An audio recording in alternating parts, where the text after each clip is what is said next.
let's start our new topic that is from our second unit and the meaning of wages and salary. आज की video में जो हम discuss करेंगे वो होगा meaning of wages and salary and many kinds of employees benefits we have to discuss in this particular unit. So let's start with the simple things that the wages and salary. ये दो शब्द ऐसे हैं जो हमने हमारे day to day routine life में कहीं ना कहीं सुने हुए हैं. सैलरी शब्द से हर कोई स्टूडेंट जो है वो परिचित है कि भाई सैलरी का क्या मतलब होता है और वेजेस का क्या मतलब होता है. तो वेजेस के लिए एक हिंदी शब्द बताया गया है मजदूरी. जब भी हम बात करते हैं वेजेस की तो यहाँ पर एक चीज़ और जुड़ जाती है कि वो रेम्यूनरेशन या वो मॉनेटरी कंपनसेशन जो किसी भी एम्प्लॉय को उसके काम करने के बदले में दिया जाता है. ठीक है, कोई भी लेबर, कोई भी एम्प्लॉय, इफ एन ऑर्गेनाइजेशन और if anybody is giving the work to those employee or to those labor, so after completion the task or the work they have getting some monetary amount or some compensation in a form of remuneration or salary. ठीक है, उस काम के बदले में उनको कुछ पारिश्रमिक दिया जाएगा, कुछ पैसों उन्हें दिया जाएगा उस काम के बदले में जो उनसे करवाया गया है.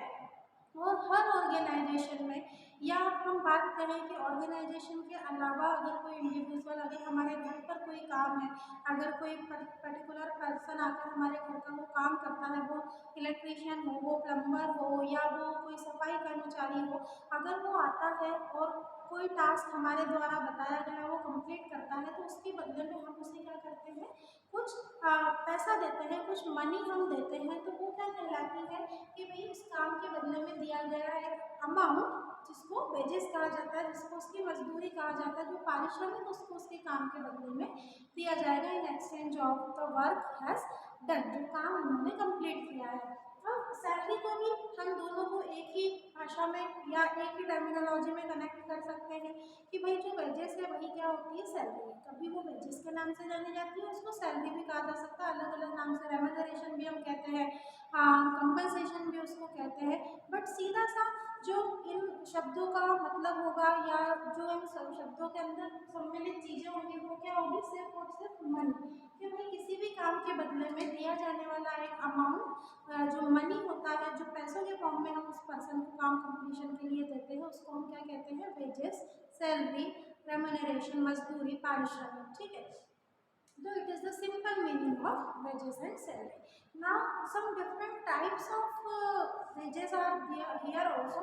First we can say that it is the nominal wages. Nominal wages क्या होती है, जब भी दो टाइप के वेजेस होती है, एक तो होती है आपकी नॉमिनल वेजेस और एक होती है आपकी रियल वेजेस. अब नॉमिनल वेजेस क्या होती है, nominal wages is generally refers with the money. Nominal wages, that means we will provide some money to someone who has completed the work for us. वो मनी, वो amount उस person को दिया जाएगा जिस काम के बदले, जो काम हमने उसे दिया था और उस काम के बदले में हम उसे क्या करेंगे, जो मनी देंगे, जो हम पैसा देंगे, उसको हम क्या कहते हैं, नॉमिनल वेजेस कहते हैं, जो एक स्पेसिफिक अमाउंट होता है. But whenever we are talking about the second type, that is the real wages. तो real wages क्या होती है, it is different from nominal wages.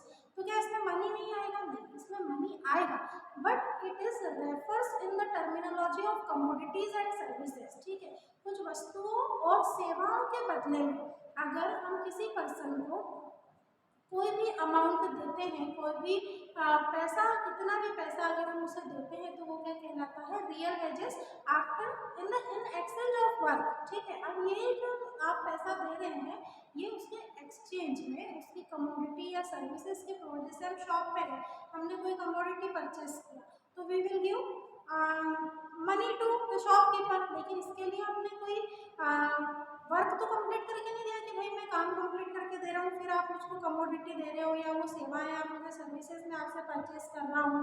ठीक है, मैं तो अपने विलिंगनेस से या अपनी आवश्यकता अनुसार वो प्रोडक्ट खरीदने आ रहा हूँ और उसके बदले में मैं आपको पैसा दे रहा हूँ. लेकिन यहाँ पर जब हम रियल वेजेस की बात करते हैं तो इन सम टाइम क्या होता है कि कमोडिटी और सर्विसेज के एक्सचेंज में भी हमें क्या करना होता है, वेजेस को देना होता है। कि कई बार होता है ना, कुछ लोग हमसे सामान ले जाते हैं और उसके बदले में हमें पैसा, हम उनको क्या कर देते हैं, पैसा दे देते हैं। या कोई मजदूर लोग होते हैं, वो क्या करते हैं कि कोई भी प्लास्टिक या इस तरह का कोई भी सामान लेकर आते हैं, पुराना जो घर का मटेरियल होता है वो ले जाते हैं।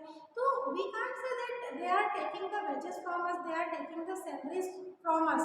वो मजदूरी या जो सैलरी नहीं कहलाएगी, वो तो उनके नॉमिनल लाइफ को एक्सपेंड करने के लिए किया जाने वाला उनका रोजगार होगा। तो जो पैसा हम उनको दे रहे हैं वो वेजेस की गिनती में वहाँ पर नहीं आएगा। Real wages is different from the nominal wages. तो here two simple types of the wages, that is the nominal wages and real wages. Now, according to our syllabus, some three types of different wages we have to discuss. First is the minimum wages. Minimum wages मतलब न्यूनतम मजदूरी। न्यूनतम मजदूरी की हम बात करें तो गवर्नमेंट की पॉलिसीज के अकॉर्डिंग जो वेजेस होता है वो हर साल या कुछ समय के अंतराल से क्या किया जाता है, फिक्स किया जाता है कि किसी भी व्यक्ति को आपको पर डे के अकॉर्डिंग इतना मजदूरी तो देना ही है। उसके बाद आप जितना उनसे काम ले रहे हैं तो वो जो लेबर्स होगी वो अपने अकॉर्डिंग फिक्स कर सकते हैं कि भैया इस काम के बदले में हमें उन्हें कितना पैसा लेना है। जनरली होता है ना कि हम काम बताते हैं कि भाई इतना काम है, कितना क्या खर्चा आएगा, कितने क्या एक्सपेंसेस इसमें होंगे। तो जो लेबर्स होती हैं वो देख के बताती हैं कि इसमें आपको इतना खर्चा आएगा। लेकिन इसके अलावा वो जो शारीरिक श्रम करते हैं, जो फिजिकल उनका मेहनत होता है, उसके बदले में जो एक फिक्स किया हुआ अमाउंट है from the government side, it is called as the minimum wages. वो न्यूनतम मजदूरी आपको किसी भी लेबर को, किसी भी एम्प्लॉय को देना ही है। ठीक है, तो वो क्या कहलाती है, आपकी मिनिमम वेजेस। जिससे कम अमाउंट आप लेबरर्स को या एम्प्लॉयज़ को नहीं दे सकते, क्योंकि ये सरकार द्वारा निर्धारित की गई हुई सीमाएं हैं। नेक्स्ट होता है फेयर वेजेस। अगर हम बात करें फेयर वेजेस की, तो फेयर वेजेस का क्या मतलब होता है, this fair wages is refers to the fair work with context to employ. कि आपको ऐसा नहीं है कि आप काम ज़्यादा ले रहे हैं मजदूर से या लेबर से या एम्प्लॉय से, और उसके बदले में आप उसको वेजेस क्या कर रहे हैं, कम दे रहे हैं। आपने देख लिया कि भाई इतना सारा काम करके दे रहे हैं, पर इतने में अगर ये लेबर तैयार हो गई तो ठीक है। तो वो क्या कहलाएगा कि वो तो आप उसके साथ क्या कर रहे हैं, चीटिंग कर रहे हैं कहीं ना कहीं। आपको एक पर्टिकुलर अमाउंट उसकी मेहनत के अनुसार, उस कार्य के अनुसार जो आप उससे ले रहे हैं, आपको उसको देना ही है। वो क्या कहलाती है, आपकी फेयर वेजेस के, बिना किसी चीटिंग के या बिना किसी बायसनेस के आप पर्टिकुलर जो भी इंसान है, जो भी एम्प्लॉय है, जो भी लेबर है, आप उससे जो पैसा ले रहे हैं उसके बिहाफ में उतना मनी उसको दे। वो क्या कहलाएगा, आपका फेयर वेजेस। जो किसी भी मजदूरी को दी जाने वाली है सही कीमत होती है, जो हम उससे काम करवा रहे हैं, जो वर्क का वो कंप्लीशन हमें करके दे रहा है, उसके बदले में दिया जाने वाला अमाउंट। और लास्ट होता है लिविंग वेजेस। अब living wages is different from the minimum wages and fair wages. Living wages इन दोनों से क्या होता है, डिफरेंट होता है। अगर हम लिविंग वेजेस की बात करें तो ये सिर्फ उतना सा अमाउंट होता है जो हमारी बेसिक नीड को क्या करता है, पूरा करता है, या हमारे जीने के लिए वो जरूरी होता है। That means कि if we can purchase the clothes, if we can purchase the house, if we can purchase the meal, अगर हम खाने के लिए खाना अगर हम परचेज कर पा रहे हैं, अगर रहने के लिए हमारे पास घर है, पहनने के लिए हमारे पास कपड़े हैं, तो इतना पैसा सिर्फ दिया जाना या इतना पैसा सिर्फ मिलना जिससे हमारी लिविंग, जो हमारा लाइवलीहुड है, जो हमारा जीवन है, सिर्फ वही उससे क्या हो सके, उसका गुजारा हो सके। इसके अलावा हम हमारे जो दूसरे फॉन्ट है, जो हमारे दूसरे शौक हैं, वो हम उसको उससे पूरा नहीं कर सकते। तो उसको हम क्या कहते हैं कि लिविंग वेजेस। ये सिर्फ उतना ही मजदूरी होता है जो आपको खाने पीने, रहने, सोने, पहनने के लिए आपकी आवश्यकताओं को क्या कर सकता है, पूरा कर सकता है। इसके अलावा जो आपकी अलग आवश्यकताएं, जो आपकी दूसरी नीड है, ठीक है, आपकी सिक्योरिटी नीड हो गई या सेल्फ स्टीम नीड हो गई, ये पैसा, इतनी मजदूरी उसको पूरा नहीं कर सकते। सिर्फ आपके पास उतना पैसा अवेलेबल है। या लिविंग वेजेस की अगर हम बात करें तो रोटी, कपड़ा और मकान के लिए जो अमाउंट आपके पास आता है, और सिर्फ उससे उतनी ही आवश्यकताएं पूरी हो सकती है। उसके अलावा आप फोन नहीं ले सकते, बाइक नहीं परचेस कर सकते, क्योंकि इतना वेजेस ही नहीं है। ठीक है, तो वो क्या कहलाता है आपका लिविंग वेजेस, मतलब सिर्फ आपके जीने के लिए जो एक न्यूनतम आवश्यकता होती है, जो बेसिक नीड्स होती है, ठीक है, उन्हीं को अगर आप पूरा कर रहे हैं तो वो किस कैटेगरी में आएगा, वो आएगा लिविंग वेजेस की कैटेगरी में। तो students, this is the simple things and which is include in our second unit, that is the meaning of wages और salaries and the different kinds of wages and salary, that is the minimum salary, fair salary and the living salary or wages we can say also.